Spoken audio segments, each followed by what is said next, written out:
Parang yung mga self-doubt, ganyan. Alam mo yung mga ganong type of mga thoughts. So, parang you just really need someone rin na magpapakalma sa'yo. So, parang yun yung si Alyssa sa akin. Parang ganon. Takot ka ba mabash?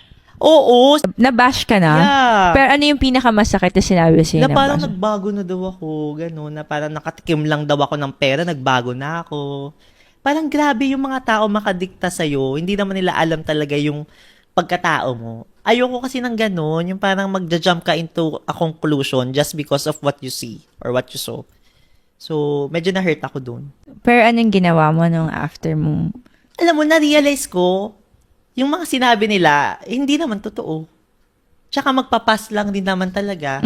Kasi sometimes, kapag nagstay ka sa ganong thought, wala kang ginawa para makaalis doon, ikaw din ang may kasalanan nun. Di, tsaka if you stay sa thought na yun na naging truth natin. Yeah, kuya, ang totoo yan, te. Sometimes, I think, one thing I realized just recently din na parang, syempre, when we read, most, di ba, nai-imprint siya sa brain mo. Tapos siya yung nagiging truth mo na, oo nga, tama sila. Instead of parang before na, nung wala pa yung mga ganun, parang, kunwari, nagkamali ko or may ginawa ka na parang, okay, I'll try again. Yeah. Diba? The mindset and the mentality was so different. So, parang right now, then, honestly, I'm trying also na parang to really live. If magkamali or may mangyari, I have to i-remind yung sarili ko. Grabe, it's really a constant reminder. Totoo. Alam mo, hindi siya madali, most especially social media is parang easy access din talaga. But, constant reminder and just talk to real friends and call them.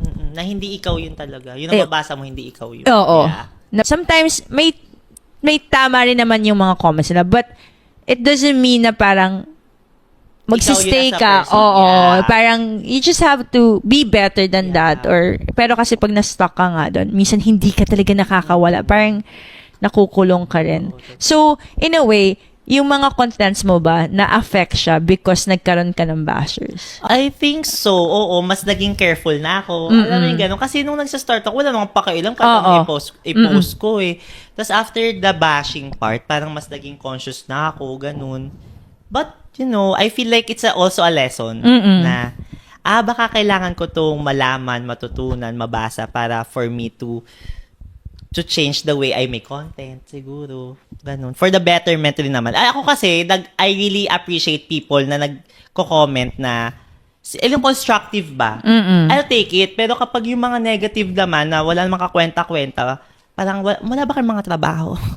Ate, work kayo. Work kayo. Ang dami yung time mag-comment eh. Ang dami yung time mag-bash. Parang, come on. So, yun yung mga gusto ko, yung mga constructive criticism. Yes. So, magaling naman tayo mag-handle ng comments. Alam mo, as a vlogger, as a content creator, parang